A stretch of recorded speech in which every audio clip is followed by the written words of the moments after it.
इंसान जब कोई गलत कदम उठाता है तो उसके पहले एक षड्यंत्र करता है और षड्यंत्र के तहत वो पूरी कोशिश करता है कि वो इस गलत काम से बच सके।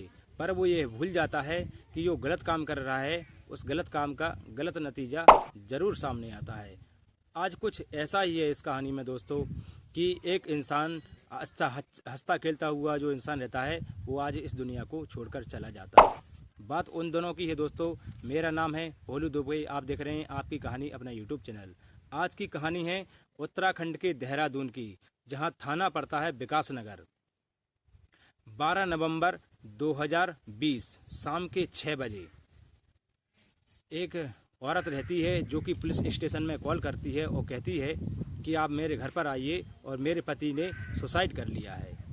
पुलिस के पास जब पहुंचता है तो पुलिस स्टेशन से कुछ पुलिस वाले आते हैं और उसके घर पर पहुंचते हैं जहां से कॉल आता है। उससे नाम पूछते हैं कि आपका नाम क्या है, तो वो लड़की अपना नाम बताती है रीमा, और कहती है कि मेरे पति ने आगे सुसाइड कर लिया है। बात पुलिस वालों ने सीरियस ली और उसकी लाश को ले जाकर पोस्टमार्टम के लिए ले जाते हैं। जब पोस्टमार्टम के लिए उसकी लाश को ले जाया जाता है दोस्तों, और देखा जाता है कि उस पोस्टमार्टम की रिपोर्ट में आया कि उसके पति ने सुसाइड नहीं किया है बल्कि उसकी हत्या की गई थी। पुलिस को सबसे पहले उसके पत्नी पर ही जाकर शक होता है। ठीक सिलसिला चलता रहा और पत्नी के ऊपर जांच पड़ताल शुरू की जाती है। कुछ समय व्यतीत होता है और पत्नी इस कारनामे को कबूल कर लेती है, जिसमें वो बताती है उसकी जो पत्नी रहती है उसका नाम जो रीमा होता है, आदर्श नगर में रहती है। उसकी उम्र रहती है रीमा की तकरीबन 27 साल उम्र होती है रीमा की, और उसका पति रहता है जिसका नाम रहता है राकेश, जिसकी हत्या कर दी जाती है। सिलसिला उन दिनों का है दोस्तों जब साल 2015 में इन दोनों की शादी हो जाती है। राकेश और रीमा की 2015 में शादी हो जाती है। राकेश एक फौजी रहता है जिसकी पोस्टिंग जम्मू कश्मीर में रहती है। फौजियों को अधिकतर आपने देखा होगा कि कम ही छुट्टी मिलती है और वो लोग ज़्यादा समय अपना सीमा पर व्यतीत करते हैं। ठीक सिलसिला चलता रहा इनका, और ये सिलसिला 2-4 साल चलता रहा। सीमा के पास जब उसका पति अपनी ड्यूटी पूरी कर आता और बड़ा प्रेम से दोनों रहते थे, पर कहीं ना कहीं उसकी जो पत्नी थी रीमा वो असंतुष्ट हो जाती है और कहीं ना कहीं आगे बात को बिगाड़ने पर मजबूर हो जाती है। वो उस समय की बात है ये। साल पहुंचता है धीरे धीरे 2020 में। 2020 में जब साल पहुंचता है और रीमा का जो पति रहता है राकेश, उसका फौजी, वो अपनी ड्यूटी पर रहता है और रीमा का यहाँ पर कुछ शारीरिक संबंध बनाने के लिए बेताब हो जाती है वो। इसके चलते रीमा जाकर वहीं पड़ोस में एक जिम रहती है और जिम में जाकर जिम ज्वाइन कर लेती है अपना टाइम पास के लिए और फिटनेस बढ़ाने के लिए। जिम में एक ट्रेनर रहता है जिसका नाम रहता है शिवम की तकरीबन उम्र रहती है 24 साल, जो एक शरीर से अच्छा हष्ट पुष्ट और गठीला लड़का था। आप जानते होंगे कि जिम में जो काम जिम करता है वो शरीर से अच्छा खासा होगा। अच्छे खासे शिवम नाम के लड़के का शरीर देखकर रीमा नाम की जो लेडीज थी, जो राकेश फौजी की पत्नी थी, वो उस पर फिदा हो जाती है। तो ट्रेनिंग देने के दौरान राकेश के कुछ बिहेवियर को रीमा समझ जाती है और रीमा के बिहेवियर को राकेश समझ जाता है।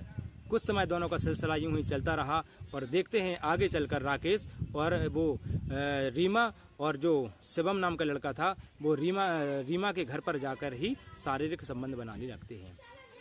उनका साल 2 साल इस तरीके से संबंध बनाना जारी रहा कि वो एक दूसरे को बहुत अच्छे तरीके से प्यार करने लग जाते हैं।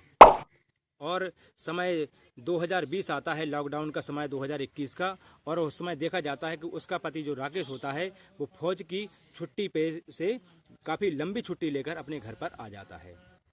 रीमा तो अपना दिल दे चुकी थी जिम ट्रेनर शिवम के लिए, और उसका जो पति रहता है जो लंबी छुट्टी पर कोरोना के टाइम पर आता है और अपनी पत्नी के साथ रहने लगता है हमेशा की तरह। पर वो देखता है उस समय कि उसकी जो पत्नी रहती है उसके अंदर काफ़ी बदलाव रहते हैं, उसकी बॉडी में भी काफ़ी बदलाव मिलते हैं, उसकी जो बिहेवियर रहता है उसमें भी बदलाव मिलते हैं उसको।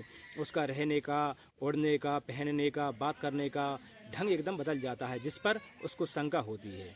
शंका होती है तो राकेश क्या करता है, और आए दिन हमेशा उसको समय ना देकर वो रीमा अपने फ़ोन पर अपने बॉयफ्रेंड से बात करती रहती है। राकेश को शंका होती है तो वो एक दिन अपनी पत्नी से कहता है कि तुम मुझे अपना फ़ोन दो, मुझे उसमें कुछ देखना है।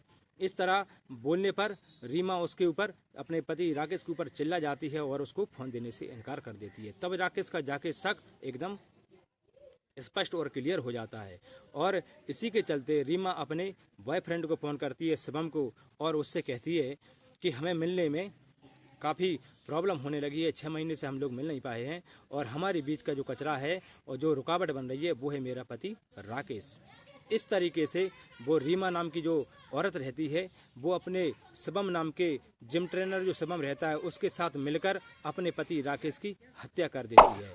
हत्या यूं तरीके से की जाती है, रात्रि का समय शाम के 6 बजे का समय रहता है, जो समय रहता है 11 नवंबर की रात का समय रहता है।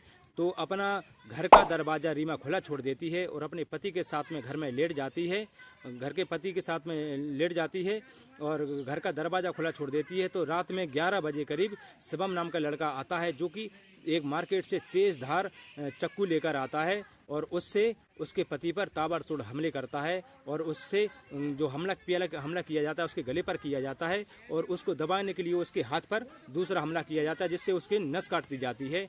और इससे वो साबित कर देते हैं कि इसको सुसाइड केस बनाकर हम प्रेषित कर देंगे। तो इसी तरीके से कहा जाता है दोस्तों कि जो कि हमारे जो फौजी भाई रहते हैं, जो कि इस अपनी भारत देश की रक्षा करने के लिए बॉर्डर पर मेहनत करते हैं, उनकी पत्नी अगर पीठ पाछे उनके साथ ऐसा करती है तो बड़ा गलत ही करती हैं। इन लड़कियों से कहना है मेरी तरफ से कि अगर आपको ऐसा ही करना है तो फौजी भाइयों से आप शादी करने से पहले भी मना कर सकती हैं, ठीक है ना। किसी की इस तरह ज़िंदगी से खिलवाड़ करने का आपको कोई अधिकार नहीं है। और ये सिलसिला यूं ही समाप्त होता है साथियों।